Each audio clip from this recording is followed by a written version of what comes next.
What's up, everybody? Grind and Shine Recovery. I'm here with JD from Prison Break Raw. JD, good to have you here, man. Kind of introduce yourself to everybody. Share a little bit about how you got into the street life and. Yeah, what's cracking, everybody? Big JD. I'm the host of the YouTube vlog channel called Prison Break Raw.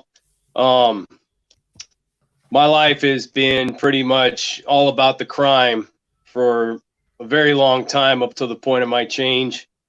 I was actually kind of like lured into the whole street life as early as about maybe 9 years old, and really started getting heavy into it by the time I was 11.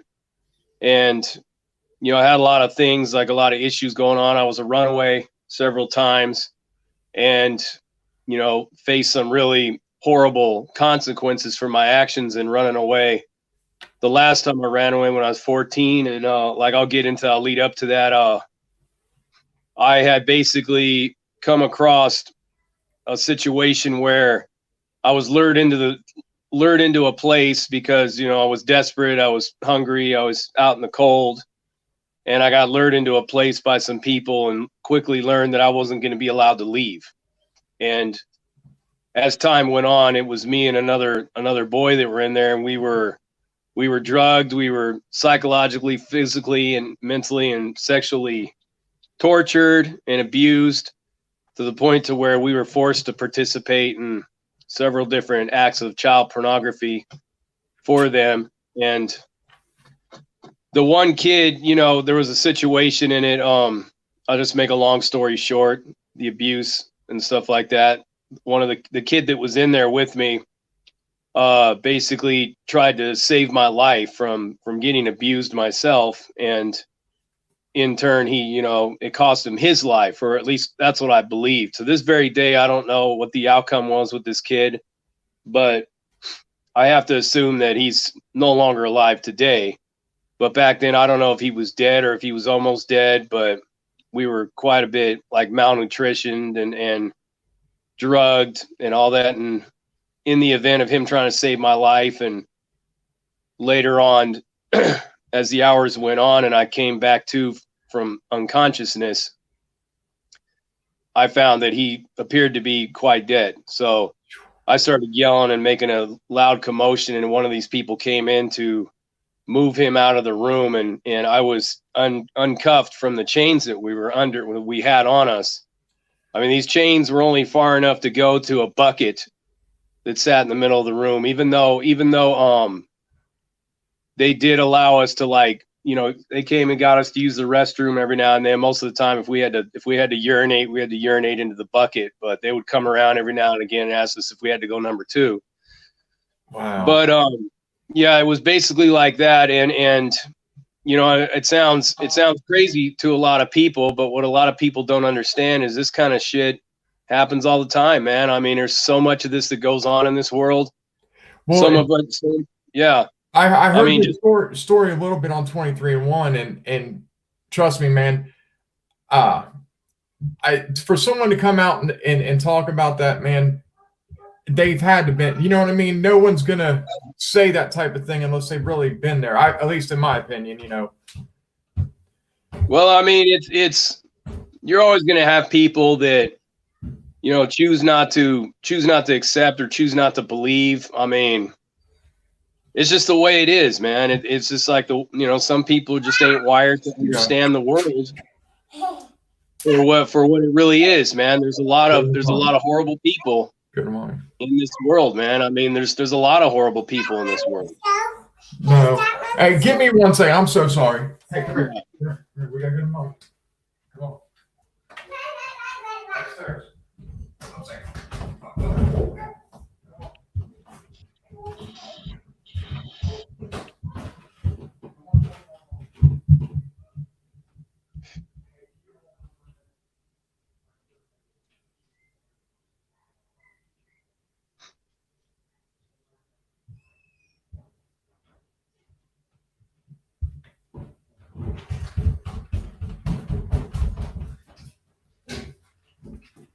Sorry about that, man. No, you're good. All right. Yeah. Go ahead. I'm sorry. Didn't mean to cut you off or anything, but. No, I said that, these kind of things are not really all that uncommon. They happen in many different ways and all kinds of levels. Child abuse occurs. Yeah. I mean, there's a big Netflix documentary about this kid that died. I mean, his mother and father were locking him in a cupboard and all kinds of other stuff. I mean, this kind of thing happens in many different ways all the time, the abuse of children. Yeah. And it's a shame, man. Yeah, because of all the things that came later with this whole experience, I wasn't really able to seek out counseling all these years because, I mean, law enforcement really didn't do nothing to investigate the situation when it was brought to their attention. They didn't really believe me or didn't want to have nothing to do with me because I was a rebellious kid that was in a lot of trouble all the time. So my father and grandfather actually exacted family justice and dealt with this situation. But because they had done that, I wasn't able to seek out counseling, and I just went into a downward spiral into destruction and chaos and resentment towards the world, drugs, crime, anything. My main drug of choice was crime, was the criminal lifestyle. I felt that I was, in a sense, kind of like getting even with the world for being so indifferent and intolerant and being so closed-minded in a lot of ways. I felt that being on the fringe of society as an outlaw was the best way of venting all the frustration and all the pain and disappointment and emotional turmoil that was going on inside of me. Yeah. So I chose the streets, I chose gangs, I chose drugs, I chose all that. And it finally led me into the prison system of California, starting in the early 90s.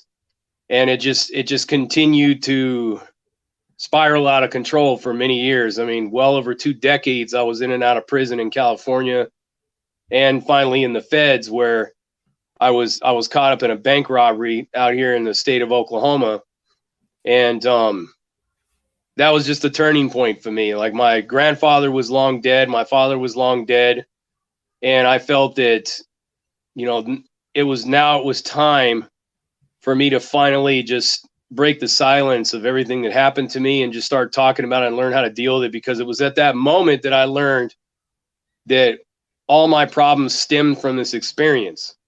Yes, I was a rebellious kid. Yes, I, did horrible in school all the way up to when I was 14. Yes, I ran away from home and got into a lot of trouble, a lot of fights and stuff like that. But there's a lot of kids that went through a lot of that same stuff. And who's to say that I wouldn't have grown out of it by the time I became a man? Or let's just say, for example, that I would have, become a father, got some girl pregnant and started a family, and that would have got me out of it. Because my dad was, he was kind of a bad kid himself, in a lot of trouble and stuff like that. And, the minute he became a family man, he changed his life. So who's to say what would have happened with me? A lot of people that were bad kids, it turned out they became cops, or they went in the military, or whatnot. I mean, who's to say what would have happened? But this experience, I believe, was kind of like the defining moment for my criminal activity and my criminal mindset, and the corrupt feeling that I was having inside of me, being that, I had a lot of issues with identity and everything like that. It's going through an experience like that, it causes a lot of confusion in a boy that's 14 years old. I mean, this is the time when you're really getting into the growth, when you're starting to develop into a man.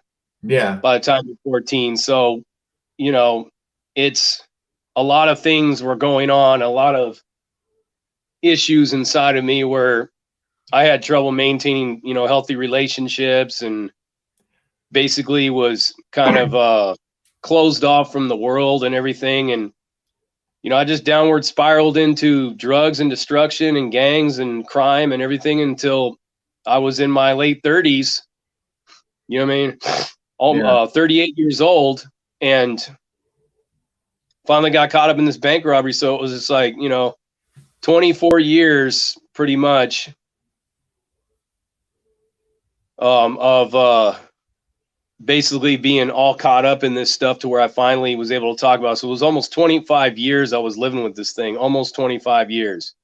Man. And I finally, I mean, I was still dealing with it, even though I talked about it for the first time, but it wasn't until like 2 years, 2 years after that, and about 2013, 2014 is when I really started to address it and seek out like counseling and reentry programs inside the federal system to kind of like learn how to deal with this so that I could actually finally get out and become successful.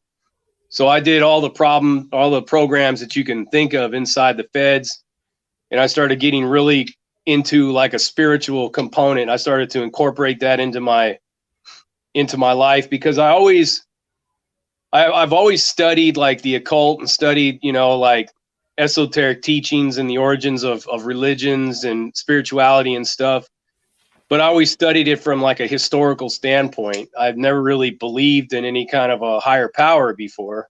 Yeah. So I knew that I needed some kind of something inside of me, something spiritual was growing. I didn't really know like what it was at the time, but I finally like developed this whole spiritual foundation within myself, and I didn't tie it to any religion. I mean, I'm not a Christian, I'm not a Muslim or anything like what most people in prison follow. I have my own like spiritual path that I'm on.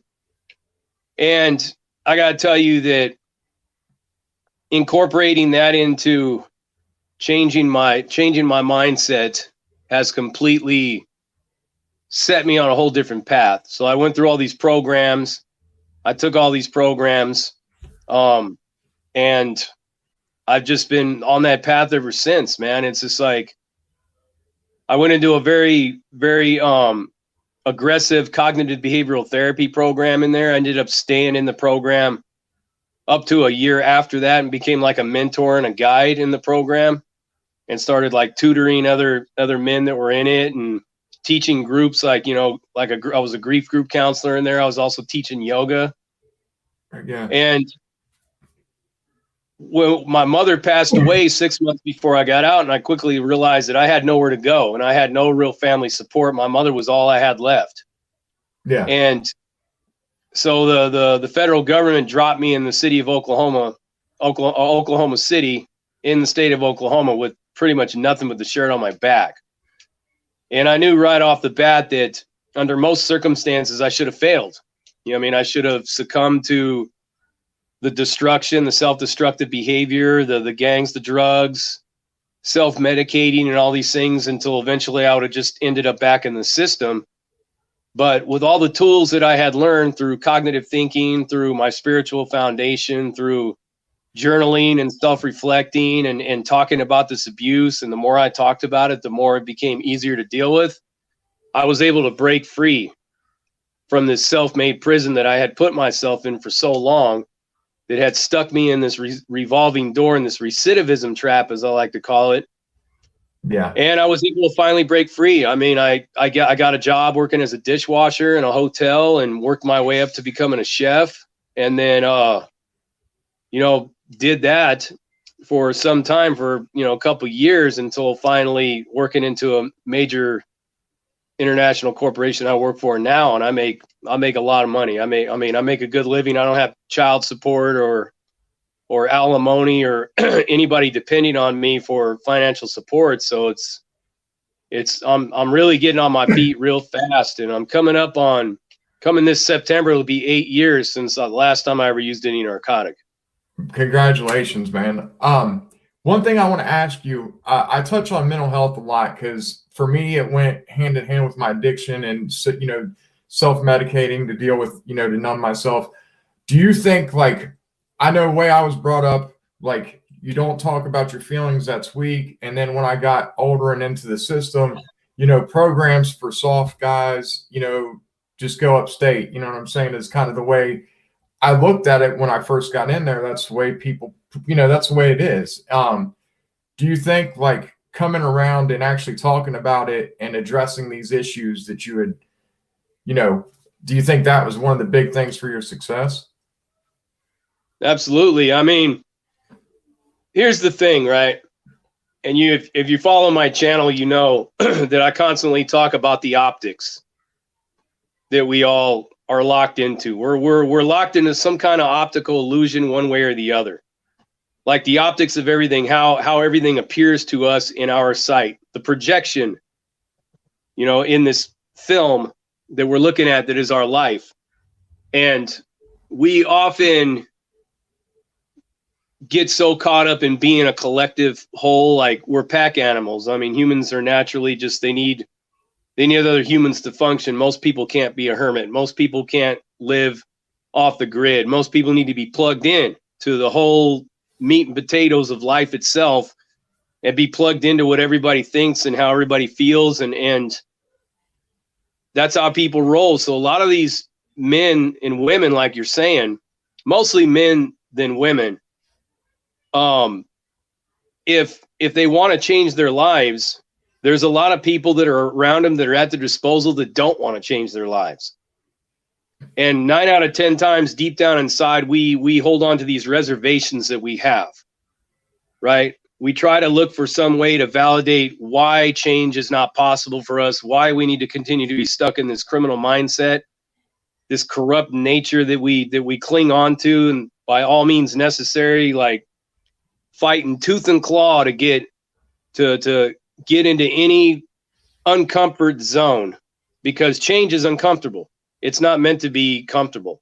Yeah. Because you're changing your whole mindset, your whole approach to life, your whole viewpoint and perspective of everything that's going on around you, that when you have external stressors in your life, the people that program you to think one way or the other, we get caught up too much in taking this bad advice and allowing us to lead us into ruin.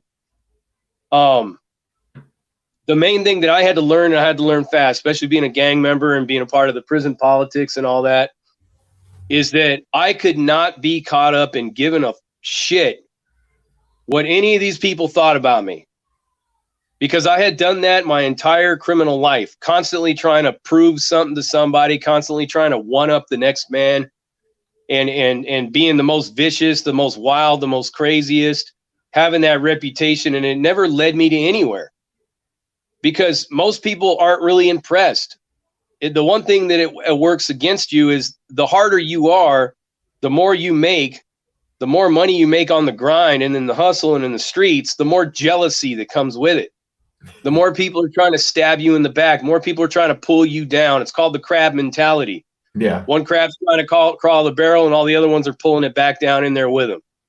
Yeah. So I had to completely sacrifice everything that I used to be. And I took up a stance, one that was very unprecedented with me, was I had to take up a stance of nonviolence towards anyone. If somebody was trying to attack me and kill me, I looked at it like, if it's my time to die, I'm going to die. But I don't believe that somebody's going to completely pound me in the street.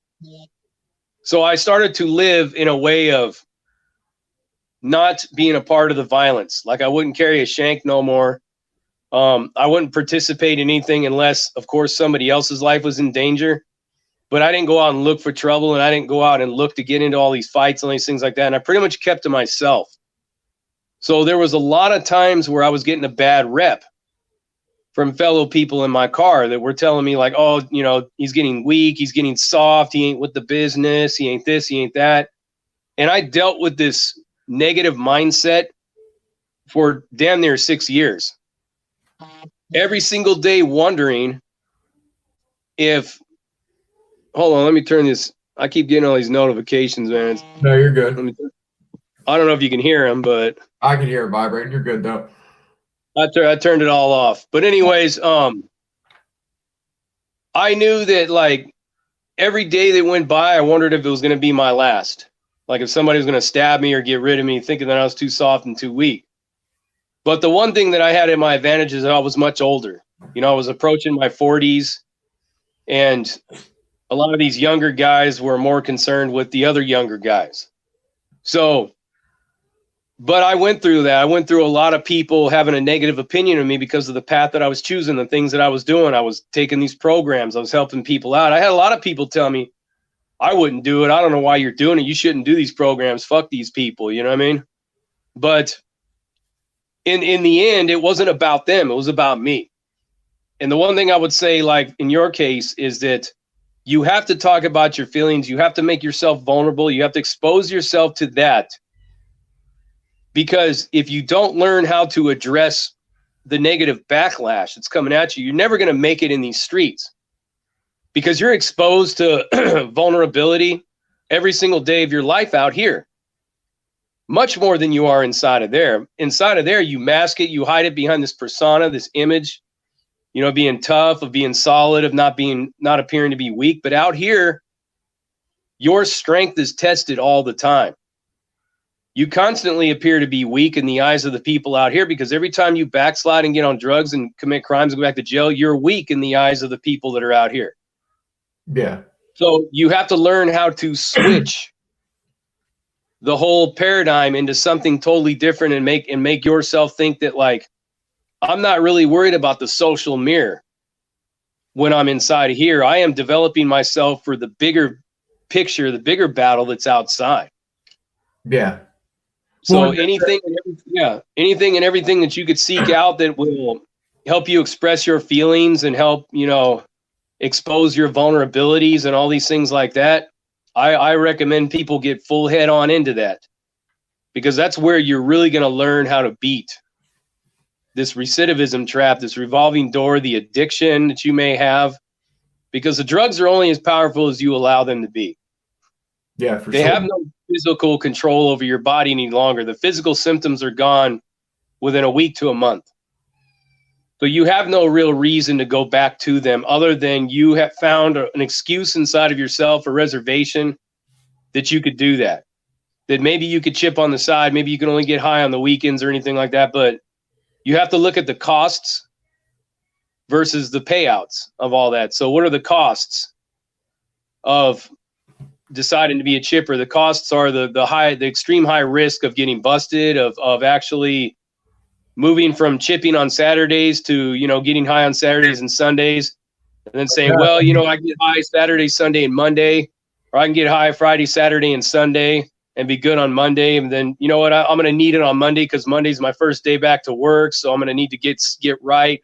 So I'm going to need a little bit more to carry me through Sunday or Tuesday, Wednesday, and Thursday and Friday. See what I'm saying? And it just keeps going from there. It doesn't stop. Boy, nowadays, I'm sorry to cut you off. Nowadays, I lost a good friend. He relapsed. He did like 6 months completely sober, had just got out of joint, and he stayed sober for 6 months after he got out. He relapsed and overdosed. So yeah, I mean, it's, you know, it only takes one time, for sure. Exactly. You know, you have to understand that, you know, even though I'm not a part of the NA or the AA program, I have read both. I have read the big book, you know, front to back, and I know all the verbiage and everything, all the talking points and the sound bites that they use, and I know what they mean now more so than I ever did before. But the one thing that is true is that you are powerless over your addiction, but you are only as powerless as you believe yourself to be. So you're powerless in over it once it has reawakened inside of you, but you're not powerless over refusing to get back into it in the first place. You ultimately have the choice. Yeah. You know, nobody's going to put a gun to your head and make you use it. So understanding like the model that I use in a lot of my self-help material that I have developed for myself is the power/powerless. You know, the two sides of the same coin. I describe it as a coin. You know, one that has a very weak and fragile person, and the other one is a very strong person physically. The optical view, the picture that I painted for it. And that coin is simply a flip of a coin, whichever one you choose to be in any given situation. You'll be powerful in one situation and be powerless in another. To be able to understand, you know, that there are things in this world that I can't change. There are things that, would do me no good to try to take on. There's a lot of things that you have power over in this world, in your life. And it's always better to focus on the things that are easiest for you to overcome and gradually start working into better. It's like setting goals. So you set goals to accomplish a certain feat every single day. Let's say, for example, at 1 o'clock every single day, you're going to untie your shoes and then tie them again. It's a goal that you set for yourself, a short-term goal that is obtainable, because you can tie your shoes as many times as you want a day. But you see, this is developing repetition. It's developing endurance and discipline in doing little things like that. And then you start setting more goals, and then you start to realize the difference between things that you are powerful over and things that you are powerless in the face of. You're obviously never going to be able to jump off a building and fly. So you're powerless over that, physical roadblock that keeps you from spreading wings out of your back or on your arms, flapping your arms, and you're able to fly. You can't. So why try to do it? It's best to focus on the things that you know that you can accomplish, and then start to work into things that don't appear on the current form to be something you could achieve, but where there's a will, there's a way, and this discipline and everything that you've developed within yourself will help you overcome and tackle those goals, and will ultimately lead towards your success. It's all a question of your will and your drive. To want to do these things. Yeah. Now, one thing I wanted to ask you: do you think the fact that you got out and you stayed, in a different city, a different state than you're from, do you think cutting all your ties? Nothing to do with it. Nothing at all to do with it. No, I don't subscribe to that theory, because I'll give you an example. All right, so I'm from California, born and raised Southern California. That's my stomping ground. Right. Whenever I'm out there, like there's no shortage of places I can go in order to seek out like-minded individuals that are into the criminal game, drugs, hustles, whatever it is. I can find them very easy in California. Very easy. The only thing that it does, moving out of a city and state or moving far away from your stomping grounds, the only thing it does is it takes away the familiar ground that you're on, and it makes the pursuit of all these criminal things and these drugs more difficult. But we know in our criminal life that we're very resourceful. And just because the geography has changed doesn't mean the landscape is any different. You know what I mean? Yeah, for sure. What I'm saying with that is, like, did you make a decision like, I'm not going to hang out with my, people I used to gangbang with or use with? More cutting the negative people out of your life is what I'm more talking about. I've done that before in California.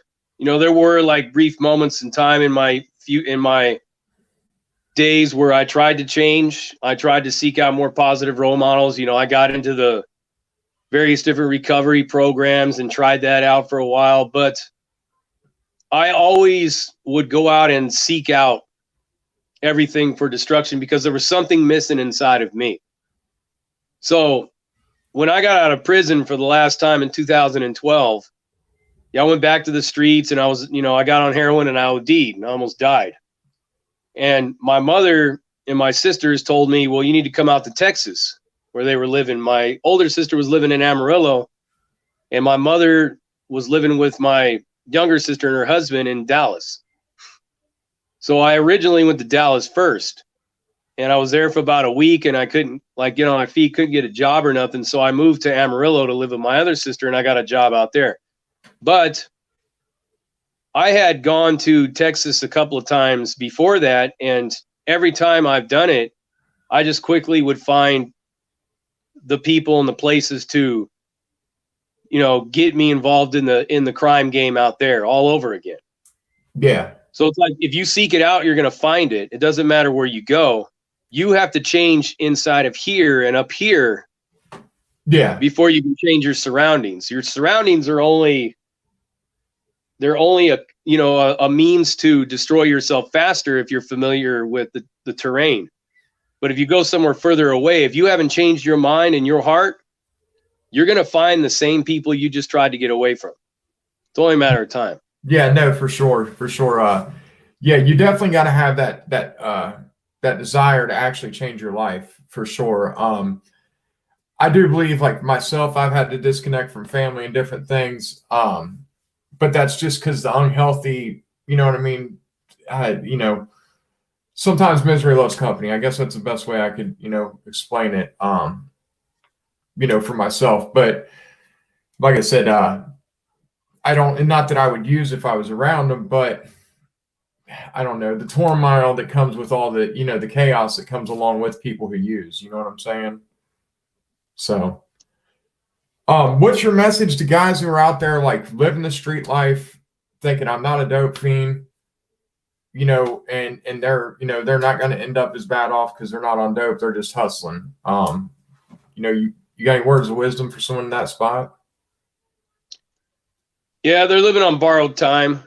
It's only a matter of time before they get caught or they end up dead or something more drastic happens, and they're just going to be in prison. And it's best, since that the outcome is going to be, I hate to use the cliche, jail, institutions or death. You know what I mean? Yeah. It's inevitable. Yeah. That lifestyle is going to get you to one of those outcomes. Sooner or later, it's going to happen for you. You already know that if you end up dead, then it's over with. But if you end up getting arrested and going to jail, you're going to go through detox. You're going to have to go through all the court motions, and you're going to have to wonder where you're going to be transferred to, what institution you're going to touch down on, how many years you're going to get, all these things. Why not just, if you know that this is going to be the outcome for you, why not just try to break free now and spare yourself all the drama that's going to come? It's easier said than done, and it's easier for me to say that now because most of these people don't think about all this when they're out there. I never thought about it. I never cared. I had a million people trying to tell me to go to detox, try to get off the streets, get a real job, all these things, and it never sat right with me. It never made any sense to me. The best advice I can give them is that, you could spare yourself a lot of the pain and a lot of the frustration that is going to definitely come your way. It's going to come your way, man. And why not break free now before it's too late, as opposed to doing it when it's already too late, when you're already in jail, and then you got to start all over again when you get out. And more than likely, you're just going to be back to square one. For So sure. the best thing to do is to realize that the inevitable is going to come. I think that's the point that a lot of people miss. The inevitable is going to come, and when it does, you will wish that you changed before it came. For sure. Yeah, I know. The first couple of years of my life clean, I would always wait. For a while, I was still on probation and stuff and different things, but I was always waiting for the shoe to drop because I was used to living like that for over a decade of my life. I was just waiting until the next time I got caught or the next big thing that came up, and it becomes second nature to us when we're in that lifestyle, Absolutely. Well, JD, I appreciate you coming on, man. You there?